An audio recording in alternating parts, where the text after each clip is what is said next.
কেউ যদি সত্যি কথা বলতেও চায়, সেটি প্রেস কনফারেন্স হোক, ব্যবসায়ী সম্মেলন হোক বা রাজনৈতিক সম্মেলনও হোক, সেখানে কেউই ওই স্রোতের বিপক্ষে গিয়ে কথা বলতে পারবে না। এবং আজকেও কি বাংলাদেশে খুব উল্টোপাল্টা কথা কেউ বলছে নাকি? আজকের সরকারের কোনো দোষ নেই, ভুল নেই, ত্রুটি নেই? আজকে সমন্বয়কদের বিরুদ্ধে কে কথা বলতে পারছে? কেউ তো পারছে না। সবাইকেই ওই একই ফ্রেমের মধ্যেই থাকতে হচ্ছে। কদিন আগে মতিউর রহমান চৌধুরী তিনি বলেছেন ছায়াকে ভয় পাচ্ছি। মানে সেই ভয়ঙ্কর ছায়াটা রয়েই যাচ্ছে। আমি একটু, আপনি বলছিলেন যে ভোটের কথাও বলছিলেন কিছুক্ষণ আগে, যে মানুষের ভোটে যতদিন পর্যন্ত শেখ হাসিনা নির্বাচিত হয়েছেন, যখন থেকে আসলে মানুষের ভোটে নির্বাচিত হওয়া বন্ধ হয়ে গেল, গণমাধ্যমের ভূমিকা এখানে, আপনিও গণমাধ্যমের কর্তা ব্যক্তিত্ব ছিলেন সেই সময়, গণমাধ্যমের ভূমিকা কেমন ছিল? কতটা খবর আসলে গণমাধ্যম প্রচার করতে পেরেছে? যেটা পারে নাই, কেন পারে নাই? আহ আমি মনে করি শেখ হাসিনা 2014 সালের 5ই জানুয়ারি নির্বাচনে যখন 153 জন বিনা প্রতিদ্বন্দ্বিতা নির্বাচিত হলেন এবং আওয়ামী লীগ সরকার গঠন করলো সেদিন এবং তার আগে তত্ত্বাবধায়ক সরকার বাতিল করা হলো, তখন থেকেই আসলে আওয়ামী লীগের রাজনৈতিক পতন হয়েছে এবং শেখ হাসিনার একটা নৈতিক পতন হয়েছে। কারণ তিনি নিজে সবসময় বলতেন যে তিনি মানুষের ভোটের অধিকার, ভাতের অধিকার প্রতিষ্ঠার আন্দোলন করেন, কিন্তু তিনি দেখিয়ে দিলেন প্রথম বাংলাদেশের ইতিহাসে যে একজন মানুষ যদি ভোট না দেয় তাহলেও একটি সরকার গঠন করা যায় এবং সেই সরকারকে তিনি একটি গণতান্ত্রিক সরকার হিসেবে আখ্যায়িত করার আহ, চেষ্টা করেছেন। এবং গণমাধ্যম যে তখন তার খুব প্রতিবাদ করেছে তা না, তবে একটা জিনিস সত্যি যে তখন গণমাধ্যমে, ধরেন, গণমাধ্যম নিজের থেকে তো আর কোনো কথা বলে না, নিজের থেকে তো গণমাধ্যম তো একটা মাধ্যম যেখানে জনগণ এসে কথা বলবে। গণমাধ্যমের কর্মী হিসেবে আমার দায়িত্ব হচ্ছে ফ্যাসিলিটেট করা, তাই তো? আপনি তো আপনার কথাটা গণমাধ্যমে বলবেন না, হুম। আপনি ফ্যাসিলিটেট করবেন যাতে সাধারণ মানুষের জনগণের কণ্ঠটা সেখানে প্রতিধ্বনিত হয়।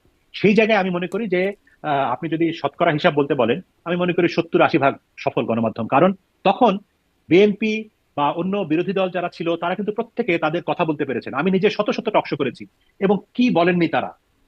সব কথাই তো সরকারের বিরুদ্ধে যত রকম আন্দোলন সংগ্রাম, হরতাল অবরোধ, তখন থেকে শুরু করে 2014 সালের আন্দোলনের কথা আপনাদের মনে আছে, টানা লাগাতার, যেটিকে আগুন সন্ত্রাস, বাসে আগুন দেওয়া, মানুষ পড়ানো, তখন প্রতিদিন টকশো হতো, প্রতিদিন সরকারের বিরুদ্ধে কথা হতো। এবং তখন কিন্তু সরকার গণমাধ্যমের এই টকশোগুলি বন্ধ করতে বলে নাই। 14 সাল থেকে শুরু করে টানা 15-16 সাল পর্যন্ত এইভাবে এইভাবে চললো। তারপরে বেগম খালেদা জিয়া গ্রেপ্তার হলেন, তারপরে বিএনপি নেতৃবৃন্দের আন্দোলন, বিএনপি নেতারা, আমি নিজেই তো বললাম যে আমি, আপনিও করেছেন, শত শত টকশো আমরা করেছি না, বিএনপি নেতারা কথা বলতে পেরেছে। তো গণমাধ্যমের মালিক বা সম্পাদক এসে তো বলবে না যে সরকার তুমি এটা করো, অথবা সরকার তুমি কেন এটা করলা। গণমাধ্যম মানে হচ্ছে জনতার কণ্ঠস্বর হিসেবে এটি কাজ করবে, জনগণ সেখানে এসে কথা বলতে পারছে কিনা। আমি মনে করি সেই জায়গায় আমরা গণমাধ্যমে জনগণের কথা বলার প্ল্যাটফর্ম হিসেবে কাজ করতে পেরেছি। হ্যাঁ, অনেক ক্ষেত্রে আমরা অনেক খবর পাইনি। যেমন আমরা যদি 2018 সালের নির্বাচনের কথা বলি, 5ই জানুয়ারির যে 18 সালের কত না 5ই জানুয়ারি না, 18 সালের বোধহয় 30শে ডিসেম্বর হ্যাঁ, ডিসেম্বর। নির্বাচন হয়েছিল। 30শে ডিসেম্বরের নির্বাচনে যখন ফলাফল আসলো, আওয়ামী লীগ 70, বিএনপি 1, আওয়ামী লীগ 240, বিএনপি 5, এইরকম যখন মানে হাস্যকর পর্যায়ে চলে গেল, তখন আমরা বুঝলাম যে কোথাও একটা গন্ডগোল হচ্ছে, কিন্তু আমাদের আমাদের কাছে তো কোনো এভিডেন্স নাই। ওই মুহূর্তে কিন্তু বাংলাদেশের কোনো মিডিয়া, বাংলাদেশ না, মানে এমনকি বিবিসি সিএনএনও কোনো একটা এভিডেন্স দিতে পারেনি যে এইভাবে কারচুপিটা হয়েছে। আমরা জেনেছি সেটা কয়েকদিন পরে। এবং যখন আমরা জানতে পেরেছি, তখন কিন্তু আর আমাদের কিছু বলার নাই। বলার নাই মানে আমরা আমরা তখন বলতে হলে শুনেছি, জেনেছি, কোনো এভিডেন্স নাই, কোনো তথ্য নাই, কোনো সাক্ষ্য প্রমাণ নাই। কেউ এসে বলবে না যে হ্যাঁ আমার ওখানে রাতে ভোট হয়েছে বা আমি দেখেছি। কোনো একজন প্রার্থী পরাজিত হয়েছেন যিনি, তিনিও বলছেন না হুম। যে কেন কেন ফিল্ডে এইভাবে রিপোর্টার হয়েছে। থাকেন আমাদের, তো তারা কেন এই বিষয়টা দেখলেন না? ফিল্ড রিপোর্টারের চোখের সামনে তো ঘটেনি ঘটনাটা। যেমন নির্বাচন রিপোর্টার থাকে নির্বাচনী কেন্দ্রে এবং তার আশেপাশে, ঘটনাগুলো ঘটেছে হয় থানায় অথবা টিএনও অফিসে অথবা ডিসি অফিসে, যেখানে রিপোর্টারের থাকার কথা না। এবং রিপোর্টাররা যাতে জানতে না পারে, প্রশাসন যন্ত্র চাইলে তো অনেক কিছু করতে পারে, তাই না?